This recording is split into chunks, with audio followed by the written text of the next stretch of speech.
तो गाइस जैसा कि आप लोग ने लास्ट एपिसोड के एंड में देखा था, यहाँ पर अपने हीरो यू ने पूरी टेंशन को क्लियर कर दिया होता है और वो सभी लोगों का फेवरेट हंटर बन जाता है। तो अब आगे और फिर इसके बाद हमें सीधे रात का सीन दिखाया जाता है। सभी लोग हॉस्पिटल में होते हैं और जो यू है और वो भी हॉस्पिटल के अंदर ही होता है, अपनी माँ को देख रहा होता है और कह रहा होता है भगवान का शुक्र है कि मोम एकदम ठीक है। और फिर तभी उसकी नज़र टीवी पर पड़ती है। टीवी पर उसी का इंटरव्यू चल रहा होता है। लोगों ने उसे घेर लिया होता है और वो प्रोड्यूसर और उसके इंप्रेशन के बारे में पूछ रहे होते हैं कि उसने इतनी जल्दी इस टेंशन को कैसे क्लीन कर दिया, क्या वहाँ पर कोई डेंजरस सिचुएशन थी। और वो उसे कह रहे होते हैं आगे तुम कौन से डिवीज़न से हो, तुम्हारा नाम क्या है। और उसके बाद सवालों की बौछार कर देते हैं। बोल रहे होते हैं हमने सुना है कि तुम्हारे पास स्वॉर्डमैनशिप और फाइटिंग की भी काफ़ी अच्छी स्किल है, प्लीज़ हमें बताओ क्या ये सच है। यू बेचारे का सर घूम जाता है। वो कह रहा होता है प्लीज़ शांत हो जाओ एक एक करके प्लीज़। और फिर साथ ही वो एक गहरा सांस लेता है और कूल अंदाज में बोलता है गिल्ड और डिवीज़न मैटर नहीं करते। और वहाँ पर कई सारे उतार चढ़ाव आए थे लेकिन मैंने सबका सामना करा बिकॉज क्योंकि मुझे अपने लव वन को प्रोटेक्ट करना था। और साथ ही उसके बारे में और भी ज़्यादा सवाल पूछना शुरू कर देते हैं। तो ये देखकर जो यू रहता है वो शर्म के मारे टीवी बंद कर देता है। कह रहा होता है ये काफ़ी ज़्यादा एम्बैरेसिंग है, मैं और नहीं देख सकता खुद को। और फिर साथ ही उसकी नज़र थोड़ा मोबाइल पे ही पड़ती है। किसी ने उसकी फाइटिंग की फ़ोटो खींच ली थी हल्के से और पोस्ट कर दिया था। ये देखकर वो हैरान हो रहा होता है। कह रहा होता है इतने केओस भरे माहौल में भी किसी जर्नलिस्ट ने मेरी एक पिक्चर निकाल ली। वाकई में ये जर्नलिस्ट तो बेहद ही स्कैरी होते हैं। और फिर साथ ही उसके सामने विंडो ओपन होती है। यू डमकुन और लोएस्ट क्लास गॉड, तुमने फेम को गेन कर लिया है जिससे तुम्हारी डिवाइन पावर 1000 से इंक्रीज हो गई है। ये देखकर वो हैरान हो जाता है। और फिर साथ ही उसके सामने एक न्यू विंडो ओपन होती है जिसमें बताया जाता है कि तुम्हारी डिवाइन पावर 1000 तक रीच हो चुकी है और ये तुम्हारे लिए एक अपॉर्चुनिटी है। तुम इसका फ़ायदा उठाकर एक न्यू जॉब एडवर्टाइजमेंट ओपन कर सकते हो, क्या तुम ऐसा करना चाहोगे। ये सुनते से ही जो यू रहता है वो फटाक से कर देता है। और फिर साथ ही उसके सामने एक जॉब आ जाती है फौजी सिक्योरिटी मैनेजर की और इसके लिए क्वालिफिकेशन के उसकी डिवाइन पावर 1000 होनी चाहिए। और फिर सारी रिक्वायरमेंट को देखने के बाद यू कह रहा होता है वेल ये तो एक सिक्योरिटी मैनेजर की जॉब लग रही है और ऐसा नहीं लगता कि इसमें कुछ ज़्यादा खास कॉम्प्लिकेटेड होने वाला है।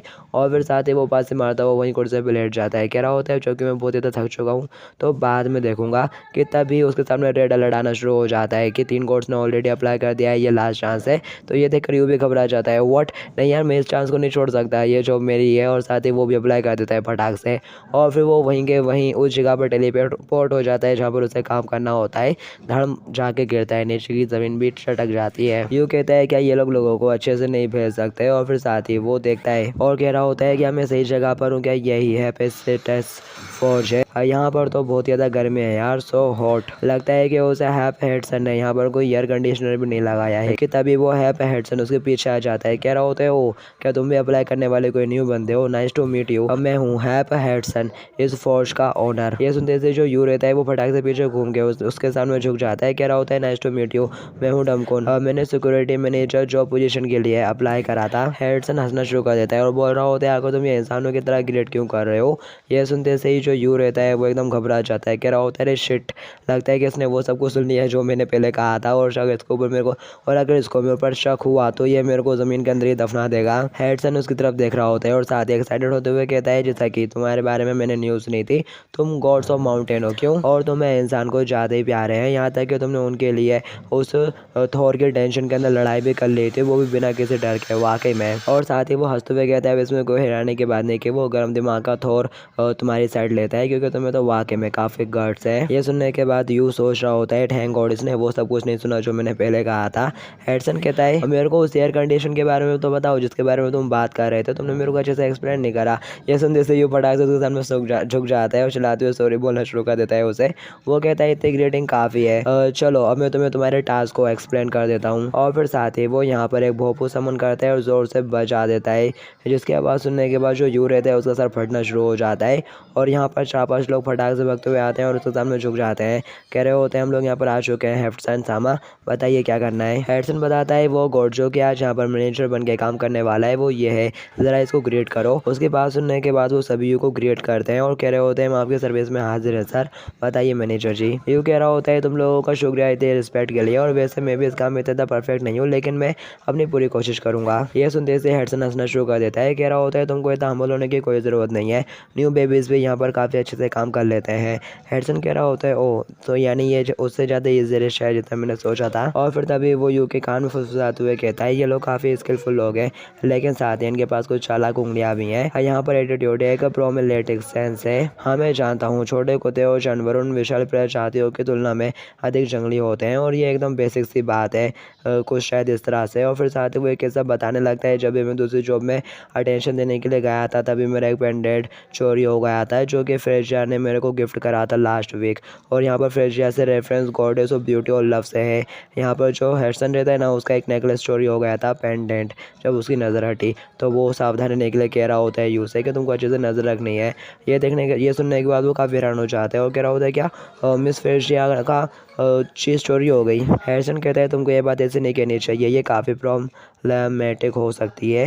ये सुनने के बाद उन लोगों की तरफ देखता है और सोच रहा होता है ये लोग इस तरह से कहते तो बिल्कुल नजर नहीं आ रहे। हैरिसन कहता है मुझे माउंट ओलिम्पियन पर चढ़ने के लिए जाना है और उसके लिए मेरे को एक दिन की छुट्टी लेनी होगी। और खैर मेरे को नहीं लगता कि एक दिन में कुछ ज़्यादा खतरनाक यहाँ पर घटित हो सकता है, लेकिन ज़रूरत पड़ने पर मैं इसे तुम्हें दे देता हूँ। और साथ ही वो अपने पास से कुछ डंडा टाइप का निकाल के उसको दे देता है, जिसके स्टेट्स देखकर जो यू रहता है वो काफ़ी हैरान हो रहा होता है और कह रहा होता है शिट, ये तो बहुत ही ज़्यादा ओपी है। हैरिसन कहता है ठीक है फिर मैं जा रहा हूँ। और साथ ही वो पोर्टल खोलता है और बाय करने लगता है उसे। कह रहा होता है मैं जा रहा हूँ और तुम काफ़ी बिजी होने वाले हो, प्लीज़ यहाँ पर सब कुछ अच्छे से सामान लेना गॉड ऑफ माउंटेन्स। ये चलाते हुए कहता है जाओ रुको, तो तुमने तो मेरे को मेरे टास्क के बारे में एक्सप्लेन ही नहीं करा, बस ये डंडा छोड़ के जा रहे हो।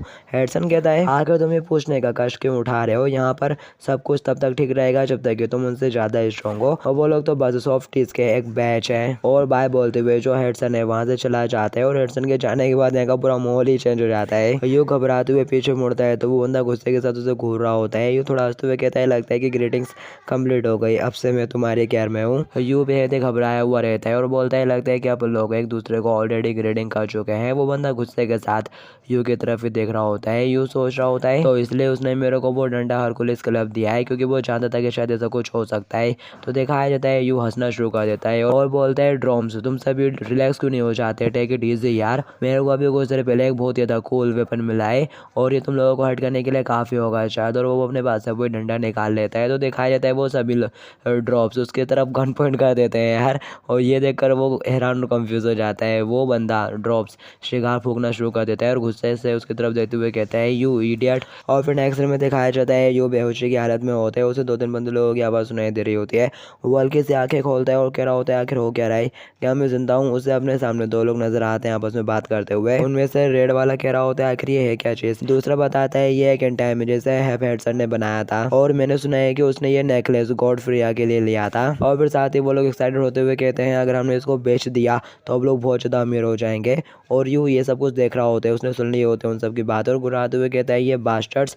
और फिर साथ ही उसे रियलाइज़ होता है कि उन लोगों ने उसके हाथ बांध के रखे हैं। उनमें से एक बंदा कहने लगता है ज़रा देखो तो इस बास्टर्ड को, इसको कितनी जल्दी होश आ गया। दूसरा भी कहने लगता है हाँ ये तो काफ़ी स्ट्रॉन्ग निकला, डैम इट, ये भी तो एक गॉड ही है। दिखाया जाता है यूं लोगों से कहने लगता है तुम तो बहुत ज़्यादा फेललेस हो, क्या तुमको वाकई में ऐसा लगता है कि 12 गॉड्स में से एक ओलंपियन के साथ ये सब कुछ करने के बाद तुम एकदम ठीक हो गए। हाँ, दिखाया जाता है ये सुनते से वो भी थोड़ा घबराना शुरू कर देते हैं।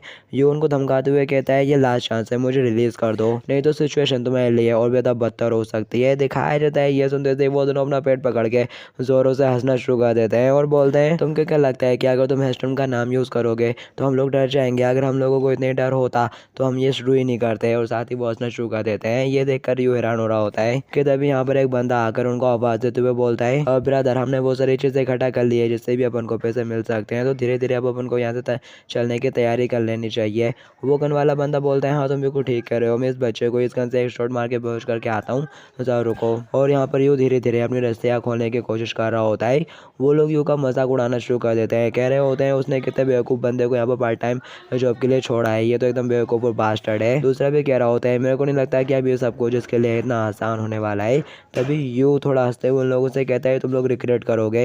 ये सुनते थे वो लोग फिर कैसे हंसना शुरू कर देते हैं, उसका मजाक उड़ाते हुए कहते हैं क्या हम लोग रिग्रेट करेंगे, यहाँ पर तू है जिसकी हालत बेकार है। यू गुस्सा हो जाता है, बोलता है मैंने पहले ही कहा था कि तुम लोग कुछ ज़्यादा ही फेयरलेस हो कर रहे हो। और साथ ही वो फोई वाला डंडा निकाल लेता है जो कि उसको हैरिसन ने दिया था। वो कंफ्यूज होते हुए उनकी तरफ देख रहे होते हैं कि तभी यू उनमें डंडा मार के उड़ा देता है और चलाते हुए कह रहा होता है तुम घटिया लोग हो, रिग्रेट करोगे तुम। और फिर यू उन दोनों को पीटने के बाद वहीं पर रस्ते से बांध देता है और कह रहा होता है अब ये ठीक है। और वैसे तुम ही लोगों यहाँ पर इसने मेरे को वायलेंस का यूज़ करने के लिए फोर्स किया था और मैं बहुत बड़ी मुसीबत में पड़ गया था अगर मैंने मिस्टर डू यूकी की वो सलाह नहीं मानी होती। और यहाँ पर असल में वो उसी लड़की को याद कर रहा होता है जो कि उसे टेंशन में मिली थी और उसने उसको सलाह दी थी कि अपने आसपास अपने साथ में 1-2 नाइफ रखना काफ़ी अच्छा होता है। यू कहता है मैं काफ़ी ज़्यादा लकी था कि मेरे को उसके वो वर्ड्स याद रह गए है और मुझे लगता है कि मैं शायद उससे फिर से मिल सकता हूँ। और फिर साथ ही यू की नज़र उसी नेकलेस पे चली जाती है जो कि इन्होंने वो हेडसन कोड से चुराया था।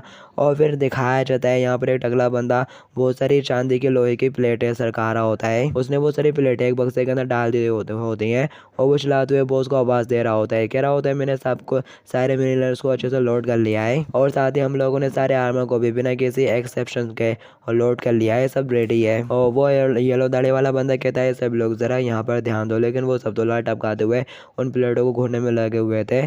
तो वो बंदा उसको इशारा करते हुए कहता है ज़रा यहाँ पर ध्यान दो, हमारे बॉस तुम लोगों से कुछ कहना चाहते हैं, सभी लोग ध्यान से सुनो। तो दिखाया जाता है सभी लोग उसके आजू बाजू आके इकट्ठा हो जाते हैं।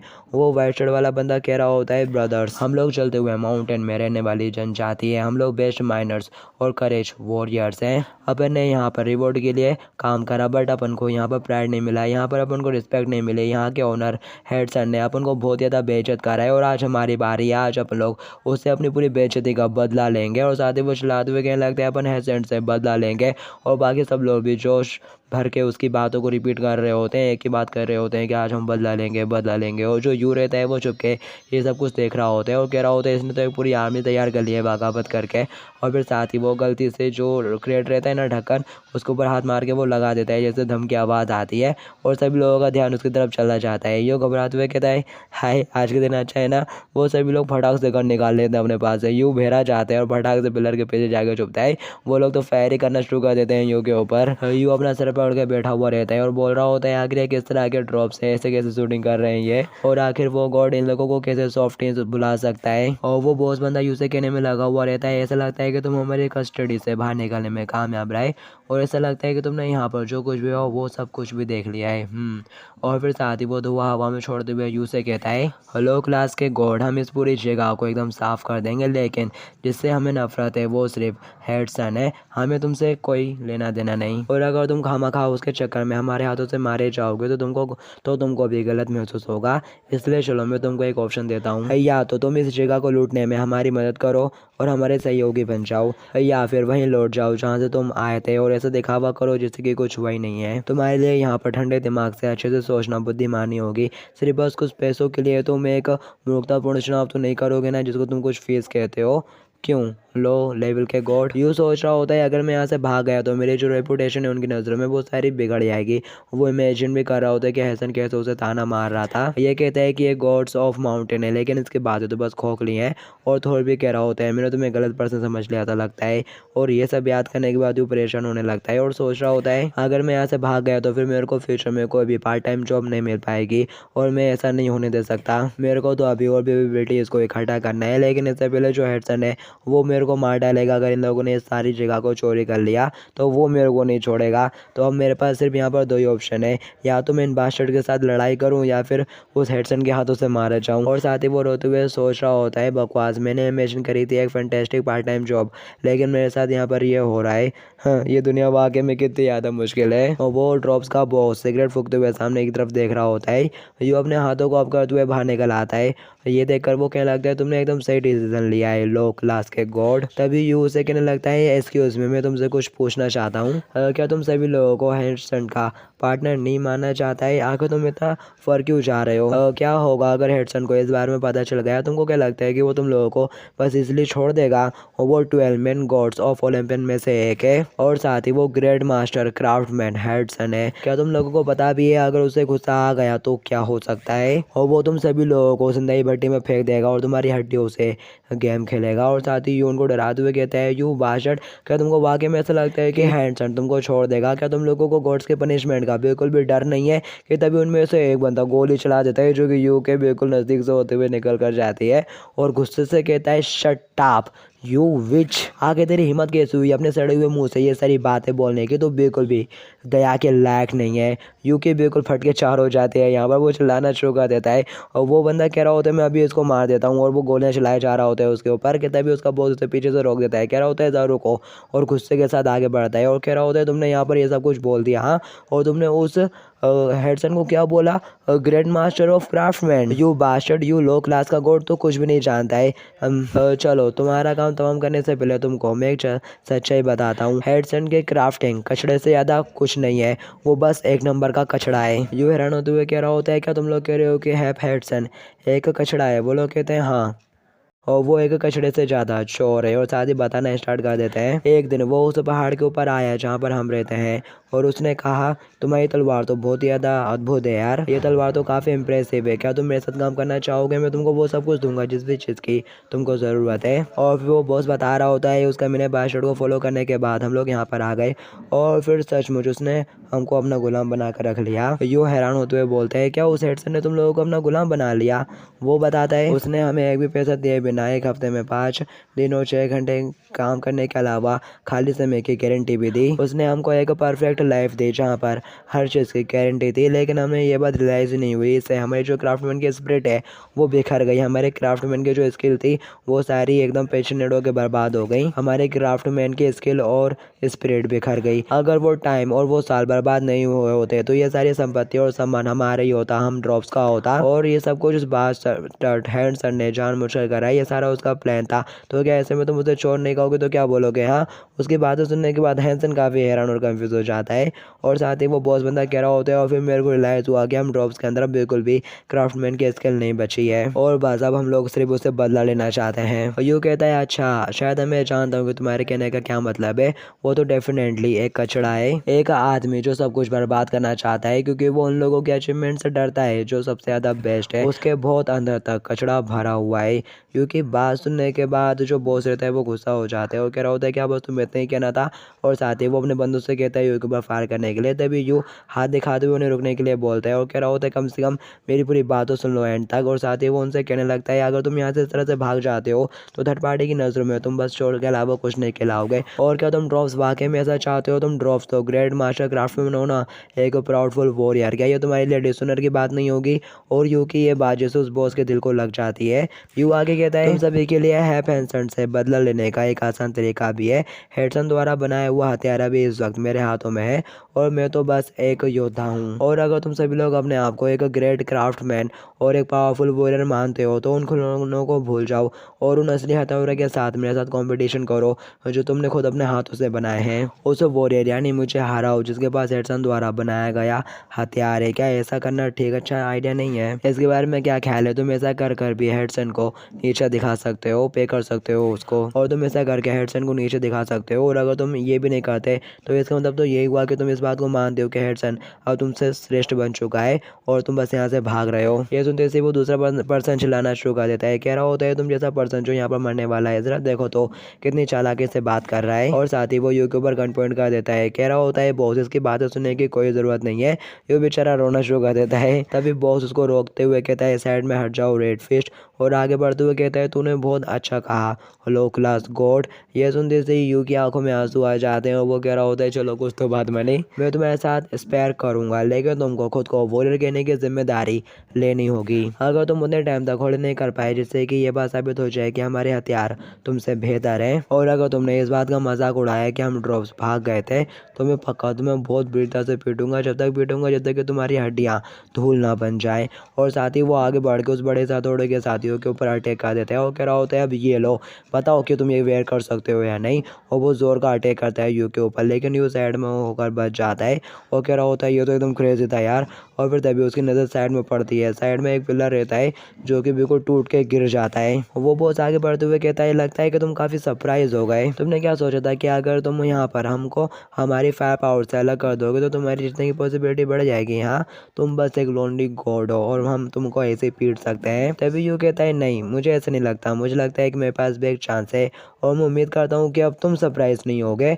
और फिर साथ ही वो फटाक से अपनी जोड़ वाली स्किल का यूज़ करते हुए उसकी तरफ बढ़ते हैं अटैक करने के लिए, उसी डंडे से। जो बॉस रहता है वो साइड में होकर बच जाता है और अपने हैमर से उसके ऊपर अटैक करता है। ये कहते हुए ये कितना ज़्यादा रिडिकुलस है कि तभी जो यू रहता है ना वो बच के एकदम से उसके पीछे आ जाता है और कह रहा होता है कि तुम कहाँ देख रहे हो, मैं तो यहाँ पर हूँ, और उसको पीछे से अटैक करने लगता है। तभी वो बॉस बंदा अपने हथौड़े को पीछे की तरफ मुड़ा देता है यू को मारने के लिए, लेकिन यू फिर से बच निकलता है। ये देखकर वो बॉस बंदा भी कहने लगता है ओ ये तो वाकई में अमेजिंग था। यू फटाक से उसके ऊपर अटैक करने के लिए आगे बढ़ते हैं अपने उसी डंडे के साथ, लेकिन जो बॉस रहता है ना वो टाइम पे उसके गंदे के ऊपर लात मारते हुए उसे रोक देता है।